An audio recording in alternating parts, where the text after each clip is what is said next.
بسم اللہ الرحمن الرحیم۔ 404 سال سے موجود خانہ کعبہ کی یہ عمارت اس سے پہلے 10 مرتبہ تعمیر کی گئی۔ سوال یہ ہے کہ سب سے پہلے خانہ کعبہ کب اور کس نے تعمیر کیا؟ سب سے پہلا حج کب ہوا؟ اور جب خانہ کعبہ کی عمارت وہاں نہیں تھی تو اس جگہ پر تب کیا تھا؟ کون کون سے نبی نے خانہ کعبہ کو گرا کر دوبارہ تعمیر کیا تھا؟ اس بات میں کتنی صداقت ہے کہ خانہ کعبہ کو اللہ پاک نے آسمانوں سے اتارا تھا؟ اکثر ہم یہ سنتے رہے ہیں کہ حضرت ابراہیم علیہ السلام نے خانہ کعبہ کی تعمیر کیا تو خانہ کعبہ کی پہلی تعمیر نہ تھی، بلکہ یہ تعمیر تو پہلے سے موجود بنیاد پر کی گئی۔ جی ہاں دوستو، حضرت ابراہیم علیہ السلام نے جو کعبہ تعمیر کیا تو وہ کعبہ کی پہلی تعمیر پہلی نہیں بلکہ چوتھی دفعہ کی تعمیر تھی۔ ہم آپ کو تفصیل سے بتائیں گے کہ کیسے خانہ کعبہ 10 دفعہ تعمیر ہوا۔ ویڈیو میں آگے بڑھنے سے پہلے آئیے آپ کو اس واقعے کا پس منظر پیش کرتے ہیں کہ جس میں حضرت ابراہیم نے چوتھی دفعہ خانہ کعبہ کی تعمیر کی۔ اللہ کے حکم سے حضرت ابراہیم علیہ السلام نے اپنی پیاری زوجہ حضرت بی بی ہاجرہ اور اپنے بیٹے حضرت اسماعیل علیہ السلام کو مکہ کی بنجر ویران زمین میں پہاڑوں کے درمیان میں چھوڑ دیا، جہاں پر کوئی انسانی آبادی کا نام و نشان نہ تھا اور نہ ہی خانہ کعبہ کی عمارت تھی۔ خانہ کعبہ کی جگہ بس ایک سرخ ٹیلہ تھا۔ یہ حضرت ابراہیم علیہ السلام کا مکہ میں پہلا چکر تھا۔ اس کے بعد جب دوسری دفعہ حضرت ابراہیم علیہ السلام اپنے خاندان سے ملنے فلسطین سے مکہ آئے تو تب حضرت اسماعیل علیہ السلام کی قربانی کا واقعہ پیش آیا۔ تیسری بار جب حضرت ابراہیم علیہ السلام مکہ تشریف لائے تو حضرت اسماعیل علیہ السلام کی شادی ہوئی اور حضرت ہاجرہ کا انتقال ہو چکا تھا۔ چوتھی مرتبہ جب حضرت ابراہیم علیہ السلام مکہ آئے تو آپ کی ملاقات حضرت اسماعیل علیہ السلام سے نہ ہو پائی۔ پھر پانچویں بار جب آپ مکہ آئے تو اللہ پاک نے آپ کو بیت اللہ تعمیر کرنے کا حکم دیا۔ حضرت ابراہیم علیہ السلام نے اسماعیل علیہ السلام سے فرمایا کہ میرے بیٹے، اللہ تعالیٰ نے مجھے حکم دیا کہ میں اس گھر کی تعمیر کروں۔ تو حضرت اسماعیل علیہ السلام نے فرمایا کہ ضرور کیجئے، خدمت کے لیے میں حاضر ہوں۔ چنانچہ ایک روایت کے مطابق خانہ کعبہ کی بنیادوں کی نشاندہی حضرت جبرائیل علیہ السلام نے کی۔ اس پر حضرت ابراہیم علیہ السلام اور حضرت اسماعیل علیہ السلام نے تعمیر کا کام شروع کیا۔ جب کھدائی شروع ہوئی تو قدیم بنیادیں ظاہر ہونے لگیں جن پر حضرت آدم علیہ السلام نے بیت اللہ شریف کی تعمیر کی تھی۔ بنیادوں کے ظاہر ہونے کے بعد اس کی تعمیر شروع ہوئی۔ حضرت ابراہیم علیہ السلام اپنے اس بڑھاپے میں ایک معمار اور حضرت اسماعیل علیہ السلام کی ایک مزدور کی حیثیت سے اس کی تعمیر میں لگ گئے۔ کوہ لبنان، کوہ ہرا، کوہ ابو قیس، کوہ صفا اور کوہ مروہ میں ان پانچوں پہاڑیوں سے حضرت جبرائیل علیہ السلام پتھر لاتے اور حضرت ابراہیم علیہ السلام کعبے میں لگاتے۔ حضرت جبرائیل علیہ السلام کی نشانی پر جبل ابو قیس کی کوہ سے 2 پتھر حضرت ابراہیم علیہ السلام کو ملے۔ ان میں سے ایک حجر اسود اور ایک مقام ابراہیم کے نام سے مشہور ہے۔ مقام ابراہیم وہ مشہور پتھر ہے کہ جس پر کھڑے ہو کر حضرت ابراہیم علیہ السلام نے کعبہ کی دیواریں بلند کی۔ جیسے جیسے دیواریں بلند ہوتی گئیں یہ پتھر بھی ہوا میں بلند ہوتا رہا۔ رسول اللہ صلی اللہ علیہ وسلم نے ارشاد فرمایا جس کا مفہوم ہے حجر اسود جب جنت سے اتارا تو دودھ سے بھی زیادہ سفید تھا، پھر انسان کے گناہوں نے اسے سیاہ کر دیا۔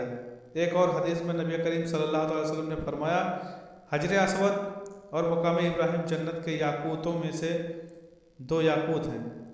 اللہ تعالیٰ نے ان کے نور کی روشنی بچھا دی اور اگر اللہ تعالیٰ اسے نہ بچھاتا تو یہ مشرق سے مغرب تک سب کو روشن کر دیتے۔ یہ تو تھی خانہ کعبہ کی چوتھی دفعہ ہونے والی تعمیر۔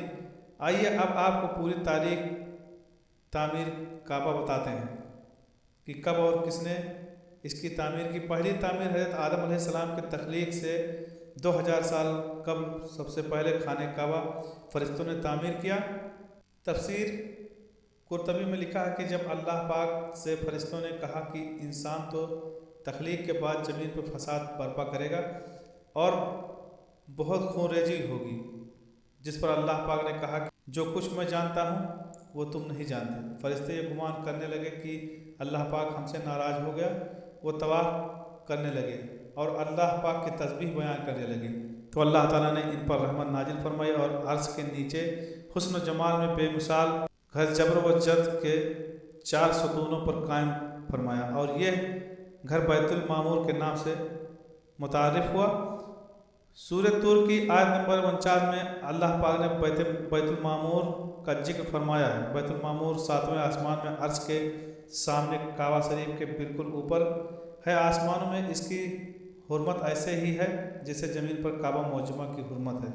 यह आसमान वालों का किबला है और हर रोज़ 70,000 फरिश्ते इसमें तवाफ़ और नमाज के लिए हाजिर होते हैं। फिर कभी उन्हें वापस यहाँ आने का मौका नहीं मिलता, बल्कि हर रोज़ नए 70,000 फरिश्ते हाजिर होते हैं। इसके अलावा बुखारी व मुस्लिम में हदीस शरीफ है कि हुजूर पाक सल्लल्लाहु अलैहि वसल्लम को भी बैतुल मामूर दिखाया गया। इसके बाद अल्लाह ताला ने फरिश्तों को हुक्म दिया कि ज़मीन पर भी इस बैतुल मुक़द्दस की मानंद मेरा घर बनाओ, ताकि जिस तरह फरिश्ते बैतुल मामूर का तवाफ़ करते हैं, इसी तरह ज़मीन पर मेरे बंदे इस घर का तवाफ़ करेंगे। चुनांचे हुक्म इलाही की तामीर में फ़रिश्तों ने बैतुल्लाह शरीफ की तामीर की और इसका तवाफ़ शुरू किया, और फ़रिश्तों ने ही इसका सबसे पहला हज भी किया। दूसरी तामीर खाने काबा दूसरी दफ़ा तामीर करने वाले अल्लाह के पहले नबी हज़रत आदम अलैहिस्सलाम थे। अल्लाह पाक ने आप पर वही की कि मेरे घर की तामीर करो, इसी जगह जहाँ फरिश्तों ने किया। चुनांचे हज़रत जिब्राईल अलैहिस्सलाम ने ख़त खींचकर जगह की निशानदेही की, बुनियादें दिखाईं। हज़रत आदम अलैहिस्सलाम ने बुनियादें खोदी और हज़रत हव्वा मिट्टी उठा कर लाती रहीं और काबा की तामीर का काम मुकम्मल हुआ। फिर अल्लाह ने हज़रत आदम अलैहिस्सलाम को तवाफ़ का हुक्म दिया और साथ फरमाया, आप पहले इंसान हैं और ये पहला घर है। तीसरी तामीर वक्त के साथ साथ काबा की दीवारें कमज़ोर हुईं, तो हज़रत आदम के बेटे हज़रत शीश अलैहिस्सलाम ने मिट्टी और पत्थर से खाने काबा को दोबारा तामीर किया। जबकि कुछ मुफस्सिरीन का कहना है कि हज़रत शीश अलैहिस्सलाम ने सिर्फ मरम्मत का काम किया था। चौथी तामीर तूफ़ान नूह में खाने काबा की इमारत गायब हो गई थी और ये जगह सिर्फ एक ऊंचे सुर्ख टीले की तरह रह गई थी। फिर हज़रत इब्राहीम अलैहिस्सलाम ने हज़रत जिब्राईल की निशानदेही पर इसी बुनियाद पर तामीर की जिस पर हज़रत आदम अलैहिस्सलाम ने की थी, जिसको अल्लाह पाक सूरह बकरा की आयत नंबर 127 में बयान फरमाता है। पाँचवीं और छठी तामीर खाने काबा को पाँचवीं बार कौम अमालका और छठी मरतबा कबीले जरहम ने तामीर किया। कबीले जरहम में से जिस शख्स ने यह काम किया उसका नाम हर्ष बिन मुजाज असगर था। सातवीं तामीर नबी आखिरुज्जमा हज़रत मोहम्मद सल्लल्लाहु अलैहि वसल्लम के पाक नस्ब में उनके एक बुज़ुर्ग हज़रत कुस्सा बिन कलाब खाने काबा अज सरनू तामीर की और एक बेमिसाल पुख्ता इमारत तामीर फरमाई। आठवीं तामीर कबीले कुरैश की सरदारी के दौर में एक ज़बरदस्त सैलाब आया जिससे खाने काबा की दीवारें बेहद कमज़ोर हो गईं, तो मुतफ़क्का फ़ैसले के तहत खाने काबा को कबीले कुरैश ने तामीर फरमाया, जिसमें हुजूर नबी करीम सल्लल्लाहु अलैहि वसल्लम ने भी शिरकत फरमाई। लेकिन सरमाया ये कम होने के बाद कुरैश की तामीर में हतीम को शामिल नहीं किया गया था।